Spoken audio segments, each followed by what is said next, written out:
Consistency always beats harder. Watch this. First caller is James from Oklahoma. James, what's happening, man? How can we help you? Well, yeah, this is it's kind of crazy. I'm pretty nervous, not gonna lie. So I just I wanted to get on here, and I just wanted to ask a couple questions here. I've just a little bit of background, and I'm just going to try to read directly from what I've got here, so I don't get off topic too much. Okay. So a little bit of background. I've kind of been into health and fitness my whole life. I kind of started out as a power lifter and a runner. I've kind of transitioned over the years to just trying to be healthy and strong and functional and be more mobile. And I've kind of been helping some people do that. We live in a pretty low income area, and a lot of people struggle with understanding it and how to apply it. And a lot of people think that it needs to be hard, and it doesn't have to be hard. It's just to be consistent. But I've used a lot of your information and your programming to be able to help people. I mean, I've modified several different programs from MAPS Anabolic to Split. My youngest son is currently on MAPS Powerlift right now. And by the way, he has 1 week left in that.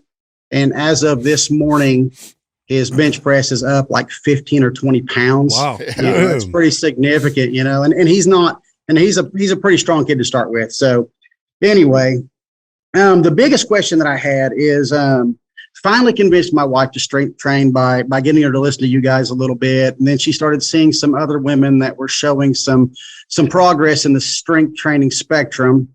And we started MAPS Anabolic in July of 2022.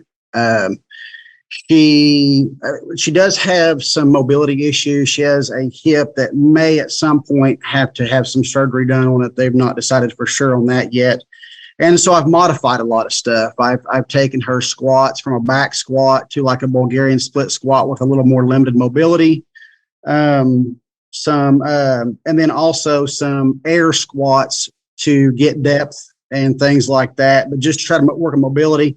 Over the first 3 month spectrum of that program, and I guess it was 12 weeks total, including the pre-phase, she saw, a mobility change outrageously. She was just so excited one day. She was able to bend over and, squat down and pick something off the floor without bending over. It was just a huge, huge, huge difference.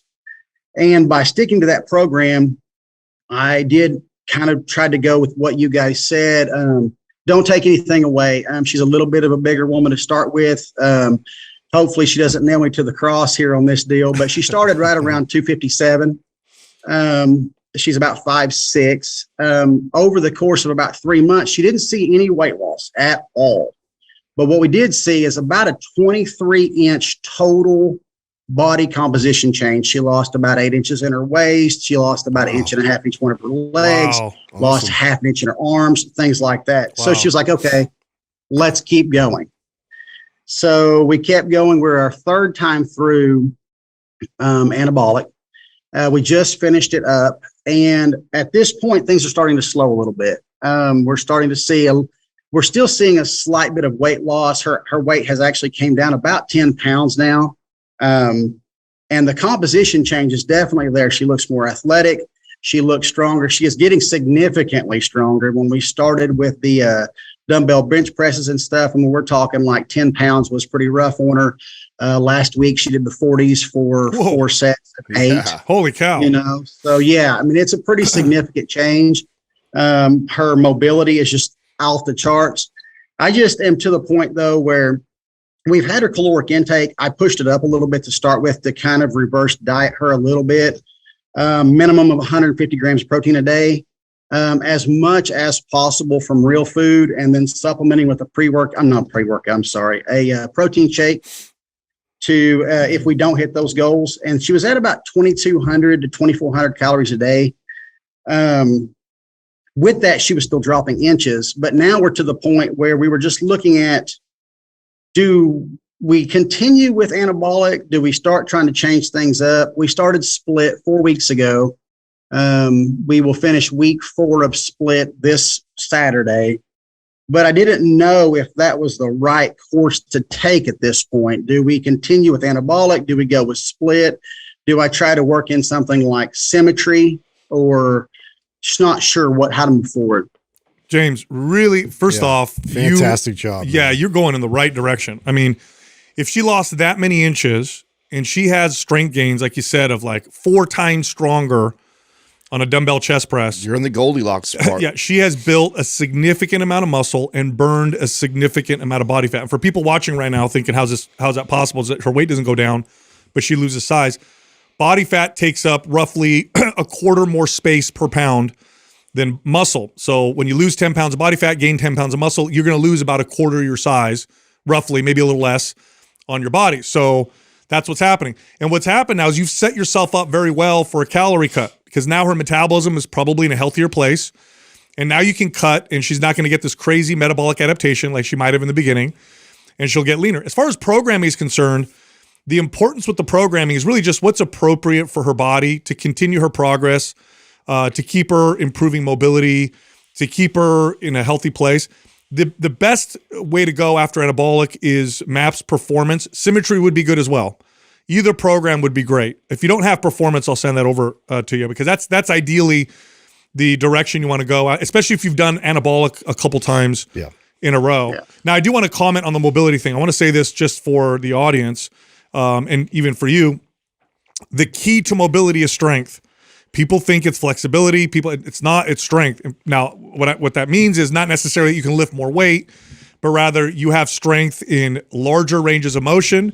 You have enough strength to where your body doesn't get tight to try to protect itself. So when someone starts working out, and if they do it right, they're going to see significant improvements in mobility, and that's what she did. Even though she did a non-mobility program like MAPS Anabolic, which is very sagittal plane or whatever, very straightforward kind of strength exercises. She saw a great improvement in her mobility. But yeah, I think you can do a cut now with her. I could drop her 400, 500 calories, probably mostly from carbs is what I would do. And then I would go MAPS Performance or MAPS Symmetry. And again, if you don't have performance, we'll send that to you. That would be perfect. So I want to comment on that because you do have some options here. I actually think, and what matters is where her mindset is on where I would take her if she was a client. In a perfect world, I'm actually going to stay the course nutritionally, and I'm going to switch up her programming and maybe even consider increasing calories a little bit in a perfect world. And and what I mean by a perfect world is that she trusts me. She's happy with what she's seeing. She knows the long game. She knows what we're trying to do. And we're just going to stay in this kind of Goldilocks phase where we're at, where we're just, dropping body fat, slowly, and we're increasing muscle slowly. It's a beautiful exchange. We're slowly speeding up the metabolism. We're getting better in mobility and stronger. Like she's in a really good spot. Now, where it's difficult for some clients is that they want to see that scale go down. They've been putting all this hard work in for so long.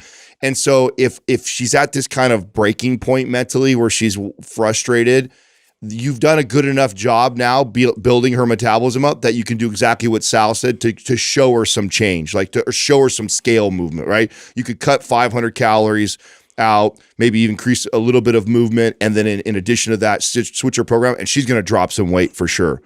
But what you're going to have to do is you're going to have to go back to reverse dieting again sooner or later. She's not going to drop her full, 70, 80, 100 pounds that she may want to lose all from just a 500 calorie deficit. What will end up happening is you'll show her a nice little drop, and then eventually her body will start to adapt to that new caloric maintenance, and then she'll be at a new plateau again. Versus just keep on this process of let's just keep slowly adding more calories and building muscle until I get you maybe to a place where you look at me and you're like, honey, I can't eat anymore. You got me eating 2,800 calories. All I'm doing is eating all day long. Now I want to go. That's where I want to take a client is I want to keep pushing the calories till they get to that point. And then when I reverse them, or when I cut them, they're at a place where they're like content, they're losing weight, and we have more room to drop even more if I want to continue the weight loss. So you really kind of have those two different options, and how I decide that is kind of the mindset of where she is at. If she's motivated, focused, inspired, trust the process that you're in right now, I actually like the idea of continuing to add calories and continue to build the muscle because you got good momentum in that direction. But if I feel like my client's getting so discouraged that she's not sure I know what I'm doing or whatever, and I'm like, okay, let me show you. I've had these conversations when they're at this point, and I go, I can drop you weight right now. You've already got it at a good place. I can show you that really quick, but that's not the end of the journey, right? And we can't just keep going that direction of cut, because then you're going to be down to 1,200 calories and miserable 6 months from now and still not at your final goal. So you do kind of have a couple options right here on how you go after this, and neither one is right or wrong. Yeah, and as you switch the stimulus up, you'll probably still be able to keep, on that path of like being able to exchange and body fat and build muscle just because of the novel stimulus of it. That's right. I like that you're moving already in that direction. Obviously, like I think performance is probably a really good match for that, just to consider joint health and what Sal said in terms of like, it's strengthening and supporting around the joints. So that way now, when she progresses even more to other programs, maybe she wants to get in powerlift, maybe she wants to get in, to our other programs, like she's going to have that sort of base support, really supporting her joints. Yeah, James, where's she at mentally? Adam said a really good point. Where do you think she's at? Is she okay with what she's doing, or is she really like, I want to see some movement on the scale? Well, she's definitely in that I need to see some movement on the scale phase. It's kind of one of those things to where physically at one point she said, here, take the scale, get rid of it. I don't want to see it. Got it. So, or I would have her weigh backwards or have her weigh to where she couldn't see it so that I can be in control of kind of how we're moving and what we're scaling, and to stop focusing, because that's what I tried to tell her over and over again is that, listen, you've just said, because I'll ask her the same sets of questions that you guys ask. How's your mobility? Do you feel better? Are you moving more? Do you see your strength increasing? And it's yes, yes, yes, yes. But this one factor is the one that, that controls that mind so much from what society and things have done, okay. And that. Well, James, there's two things you could do with that. One thing that I used to do with clients in that situation is I would record body fat percentage, because then I could show them weight loss in terms of fat loss and say, okay, your weight's the same on the scale. You gained this much muscle, but you actually did lose this many pounds of body fat. Sometimes that would help.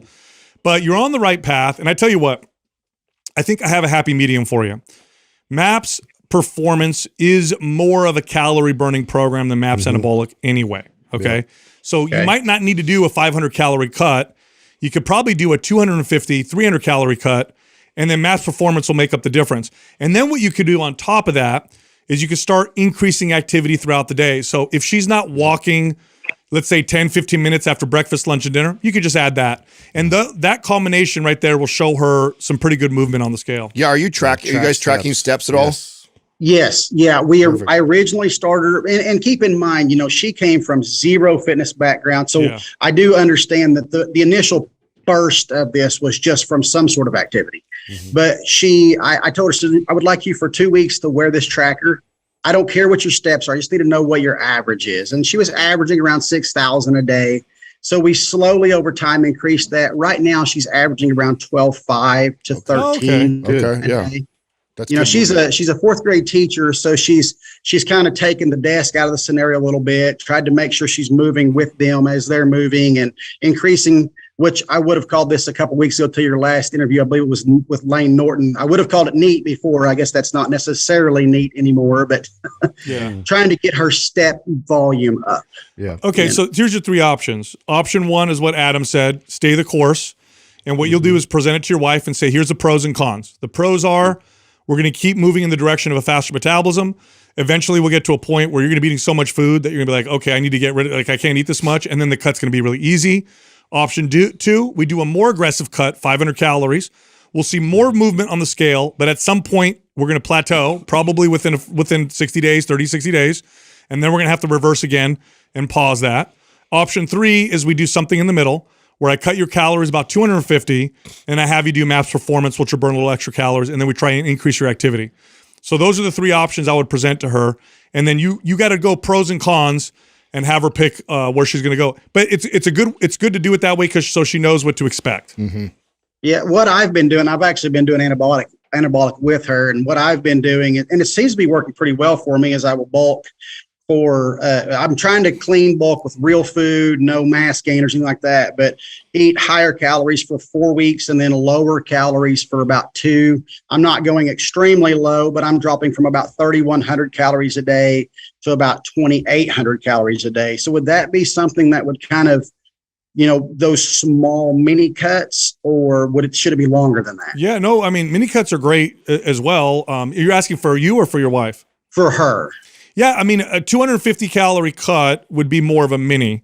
But again, if you combine that with performance, she's going to burn probably an additional 150 to 200 calories a day with performance in comparison to anabolic, because it's more of a, it's definitely more, maybe not phase one, but once you get to phase 2, 3, and 4, it definitely burns more calories. One last thing I want to ask, James, while we have you, because we didn't get into this at all, and because I think you're doing a great job. I don't think we think anything's wrong here, but maybe there would be even better progress if hormonally she's all balanced well. Have you had her blood work done? Do you know where she's at hormonally and everything? She had her hormones checked. I believe it was last summer. Before we went into this, I wanted to do a battery of just making sure that everything's good. She's healthy. Yeah. I don't know what those baselines should be, because this is the first time we've ran them. But I know that she just recently went back for her yearly checkup. Her blood lipids are better. I mean, literally all of her blood markers are better. We haven't checked the hormones since then, but they did say that she was in normal ranges.